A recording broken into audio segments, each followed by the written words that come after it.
કચ્છના સમૃદ્ધ વારસા અને રાજવી ઇતિહાસને ઉજાગર કરવા ભુજના ઐતિહાસિક પ્રાગમહેલ ખાતે ભવ્ય કાર્યક્રમ યોજાયો હતો. કલાતીર્થ ટ્રસ્ટ અને પ્રાગમહેલ ટ્રસ્ટના સંયુક્ત ઉપક્રમે યોજાયેલા આ સમારોહમાં મહારાણી પ્રીતિદેવીના હસ્તે મહારાવના તૈલચિત્રોની ચિત્રવીથિકાનું અનાવરણ કરાયું હતું. આ સાથે કચ્છના રાજવી રત્નો કલાગંગોત્રી ગ્રંથ 37નું વિધિવત વિમોચન પણ કરવામાં આવ્યું હતું. આ પ્રસંગે 286 પાનાના આ દળદાર ગ્રંથના લેખકો અને તૈલચિત્રો બનાવનાર કલાકારોનું સન્માન કરાયું હતું. કચ્છના 4 સદીના ઇતિહાસને દસ્તાવેજીકૃત કરતા આ પ્રકલ્પમાં તૈલચિત્રો સાથે QR કોડની સુવિધા પણ મુકાઈ છે. આ આયોજનથી કલા અને શબ્દના સંગમ દ્વારા કચ્છનો ઐતિહાસિક વારસો નવી પેઢી સુધી પહોંચશે. નમસ્કાર, હું કનુ પટેલ, ચિત્રકાર, અભિનેતા, કલા મીમાંસક, માનદ નિયામક CVM college of fine arts, CVM university Vallabh Vidyanagar. આજે અત્યારે અહીં કલા તીર્થ અને પ્રાગ મહેલના સંયુક્ત ઉપક્રમે એક કચ્છના રાજવી રત્નો એવા ગ્રંથનું લોકાર્પણ કરવામાં આવ્યું અને સાથે સાથે પ્રાગ મહેલમાં 20 રાજવીઓના પોર્ટ્રેટની ગેલેરીનું કાયમી પ્રદર્શનના ઉદ્ઘાટન કરવામાં આવ્યું.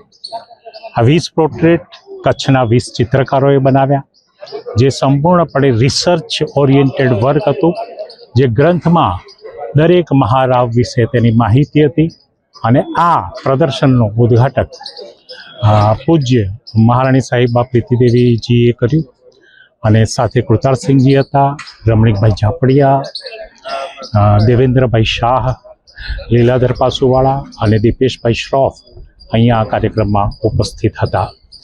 સમગ્ર કાર્યક્રમની પરિકલ્પના જો જોવા જઈએ તો એ પ્રકારની હતી કે 400 વર્ષનો ઇતિહાસ કચ્છનો જે છે તે આજે પોર્ટ્રેટમાં ધરબાઈને અહીંયા આપણી સમક્ષ વિઝ્યુઅલ ડોક્યુમેન્ટ રૂપે, દ્રશ્ય દસ્તાવેજ રૂપે અહીંયા આપણી સામે પ્રસ્તુત થયો છે.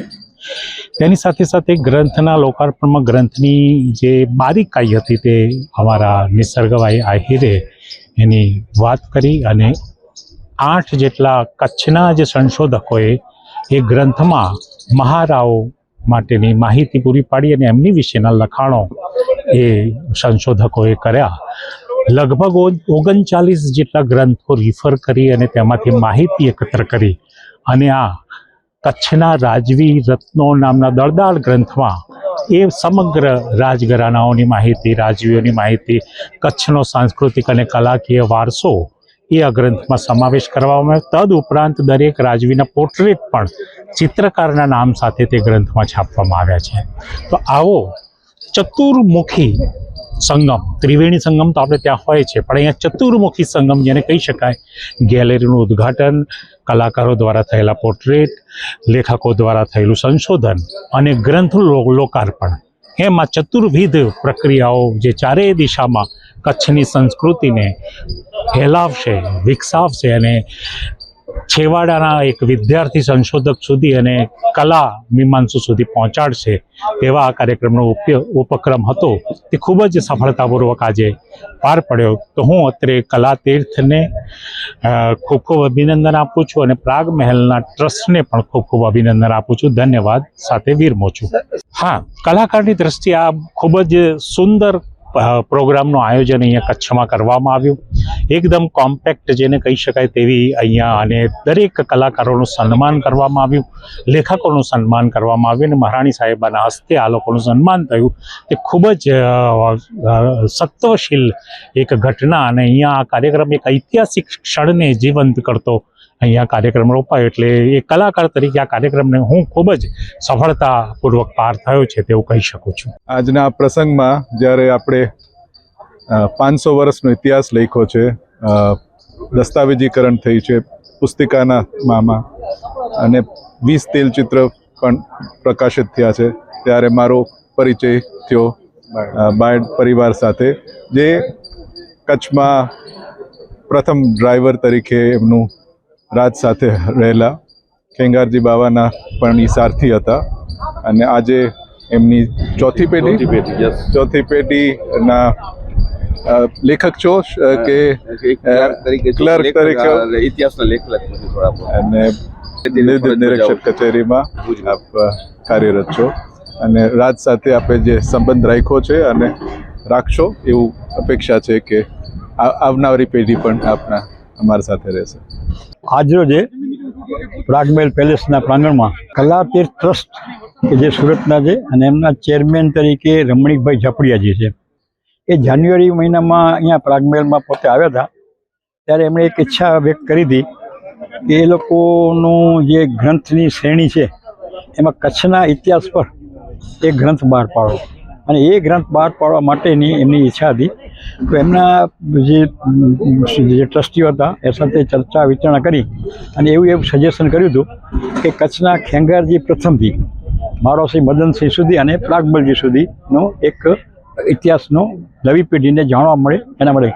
કારણ કે કચ્છના જાડેજાનો ઇતિહાસ તો ખેંગારજી પહેલાંથી પણ છે. ખેંગારજી પ્રથમથી કન્ટિન્યુઅસલી મદનસિંહ સુધી આ એક રાજ્ય વ્યવસ્થા રહી છે. તો એ બધા જ રાજવીઓનું એક આર્ટ ગેલેરી બને, એમના પોર્ટ્રેટ બને, અને પોર્ટ્રેટની આર્ટ ગેલેરીમાં પોર્ટ્રેટ નિમો.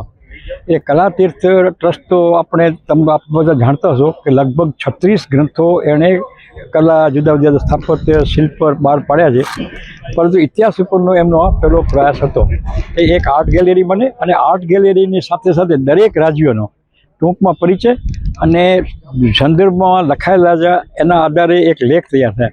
તો એ લેખ તૈયાર કરવા માટે કલાતીર્થ ટ્રસ્ટ અને પ્રાગમહેલ ટ્રસ્ટે આયોજન કર્યું અને લેખકોને કચ્છમાંથી ચયન કર્યું, અને લગભગ 7 લેખકોએ આ 19 રાજ્યોના વિશે લેખ લખ્યા. એનો ગ્રંથનું પણ આજરોજે લોકાર્પણ હતું. કચ્છ અને કચ્છના રાજવી રત્નોનું લોકાર્પણ આજે થયું. એની સાથે સાથે પોર્ટ્રેટ જે બનાવ્યા હતા એ મહારાણી સાહેબ પ્રીતિદેવી સાહેબ કે જે પ્રાગમલજીના મિસિસ છે એમનો પણ એક પોર્ટ્રેટ બન્યું. એની લિસ્ટ કરવા જઈએ તો લગભગ 34 થી 35 આપણને પ્રાપ્ય થાય છે આવા પુસ્તકો. એમાં અંગ્રેજીમાં પણ 3-4 પુસ્તકો છે. તો આ બધી છે, પણ નવી પેઢીને બીજું કે ઘણી વખત આઉટ ઓફ પ્રિન્ટ હોય, મળતું ન હોય, આ બધાના કારણે એક થયું. તો આ રાજ્યોના પરિવારનું કરી એટલે કચ્છના ખેંગારજી પહેલાંથી કરી અને જો આપણે લખીએ તો એટલા બધા ઐતિહાસિક બનાવો આપણને જાણવા મળશે. આપણે સૌ જાણીતું કે ઝારાનું જૂથ એક થયું આપણે બધાએ, પણ ઝારાના જૂથ 3 થયા. તો પહેલાં ખેંગારજીના વખતમાં પણ 2 યુદ્ધો ઝારાના થયા છે, પહેલાં ખેંગારજી, અને એ રીતે ગોળજી બીજાના વખતમાં પણ આ યુદ્ધ થયું અને એમાં આપણે વિજયી થયા. અને વિજયી ન થયા હોત તો વિદર્ભીઓના અંડરમાં કચ્છ હોત. એવું મોટું યુદ્ધ થયું જે ભુજિયાનું યુદ્ધ થયું. આપણા નાગપંચમી ગઈ મેળો થયો છે 1785ની શ્રાવણ સુદ પાંચમના, એમાં શેર બુલંદ ખાનને હરાવી અને કચ્છનો વિજય થયો. અને આવી કચ્છની ઇતિહાસની બધી મળે.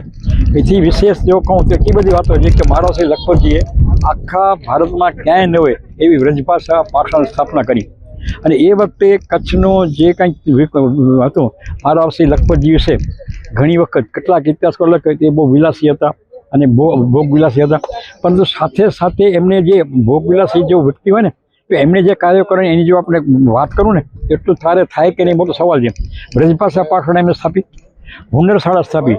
હુન્નર શાળાને કારણે કચ્છમાં આર્ટ સ્કૂલ કે 1946 એને રાજ્યાશ્રય બ્રજભાષા પાઠાણમાં જેને કોઈને ભણવા આવવું હોય એનો તમામ ખર્ચ કોણ ભોગે? રાજ ભોગે. એવા રાજ ભોગે ને એની અંદર રાજકવિની પદવી મળે. એટલે 7 થી 8 મોટા ગ્રંથોનો અભ્યાસ કરવામાં આવતો હતો, દરેક શાસ્ત્રો ભણાવવામાં આવે અને એનો તમામ ખર્ચો. હુન્નર શાળાને કારણે આર્ટ સ્કૂલ કરી તો કચ્છમાં મોટા આપણે બધાને યાદ હોય કમાગીરી કરીને એક વર્ગ છે, કમાગીરી કહેવાય. કમાગીરીના ભીત ચિત્રો કરતા. તો કમાગીરી જ્ઞાતિ આખી ત્યારથી કરી 200 સુધી એના ઉપર નવી આર્ટ ઉપર માધ્યમ. પછી કચ્છમાં મીનાકારી કામ, તો મીનાકારી કામનો સોનીઓ જે રામસિંહજી માલમે મીનાકારીનું કામ આપ્યું એના કારણે મીનાકારી સોનીઓનો આજે દેશ પરદેશમાં વિદેશમાં થયું. એટલે આવો મોટો વેપાર થયો. એમનો ચાવડી ઉપરનો એક લેખ હતો કે મને જ્યારે રાજ ભરાવ્યો ત્યારે લોકો ઉપર કોઈ મોટી પેઠ ભેગા હતી, આથી બંધ કરવામાં આવશે, રાજ્યને પૈસા જોતો વ્યવહારે પૈસા લેશે. આવું બધું ઇતિહાસમાં તમે જાઓ. દેસરજી બીજાની વાત કરીએ તો વર્લ્ડ વાઇડ ગુલામોનો વેપાર ચાલતો હતો. ગુલામોનો વેપાર બંધ કરવા માટે even British were not in position to stop that, Americans were not in position to. પછી એ લોકો કરી કે વેપારી કોણ છે એમાં મોટાભાગના કચ્છી વેપારી હતા. એમને અહીંથી દેસરજી બીજા આદેશ મોકલ્યો કે તમે જો મારા પ્રજા તરીકે રહેવા માંગતો hand for you stop this business. એનો લેખિત કહ્યો છે. પછી સતી પ્રથાથી દૂધ પીતી નહોતો. આવા બધા ઇતિહાસની જાણકારી મળે. અને સાંગ જે પહેલાં ખેંગાજીની આજે પણ એને કાટ લાગી નથી. આવી બધી વસ્તુઓ કચ્છમાં અલૌકિક છે. અને હજી તો જેમ નવી પેઢીને મારી વિનંતી છે કે થોડોક આમાં રસ લઈ ઊંડા જશો તો મળે. ગૂગલ ઉપરથી તમને કદાચ વિગત મળે, પણ ગૂગલ તમને નહીં આપે આટલી બધી વસ્તુઓ.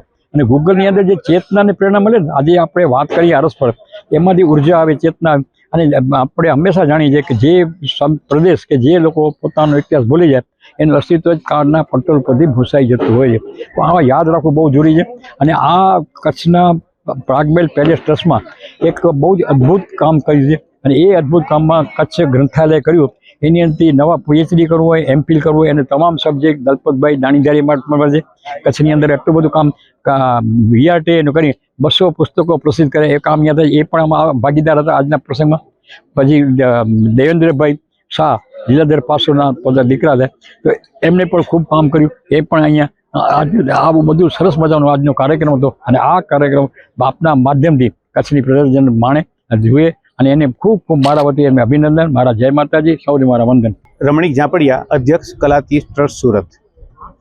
ભુજના આંગણે કલાતીર્થ ટ્રસ્ટ અને પ્રાગમેલ ટ્રસ્ટ ભુજના સંયુક્ત ઉપક્રમે દરબારગઢ પ્રાગમેલ ખાતે કચ્છના નામાંકિત અને સિદ્ધ હસ્તચિત્રકારો દ્વારા તૈયાર કરાયેલ કલા વિથિકા અને કચ્છના પુરાતત્વ અને ઇતિહાસ સાથે સંકળાયેલા સાધકો દ્વારા આ ગ્રંથનું નિર્માણ અમે કર્યું છે.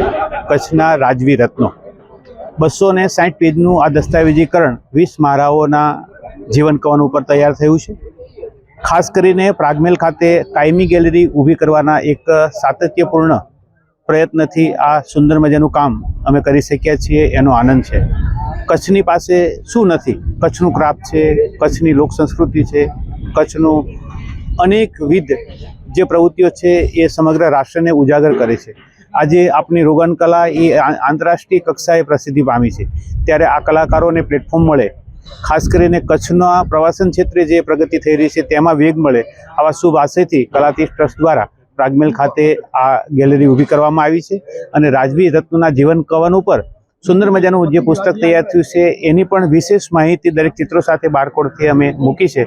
તો આવનારા અનેક પ્રવાસીઓ પણ આપણા મહારાઓ વિશે ખૂબ સારી માહિતી મેળવીને એમાંથી પણ પ્રેરણા લઈને બસ સાતત્યપૂર્ણ જીવન જીવશે અને આપણા વારસાને આગળ વધારશે એવી મને શ્રદ્ધા છે. આપનો ખૂબ ખૂબ આભાર. જે રીતે કાર્ય થયું છે તે ખૂબ જ બિરદાવવા લાયક થયું છે, ઐતિહાસિક થયું છે, અને સમગ્ર કચ્છની કલાપ્રેમી જનતા વતી પણ હું આભાર માનું છું. ગેલેરી અત્યારે પ્રાગમેલ ખાતે ક્રિસ્ટલ હોલમાં રાખવામાં આવી છે અને એમાં 20 ચિત્રો અત્યારે મૂકવામાં આવ્યા છે.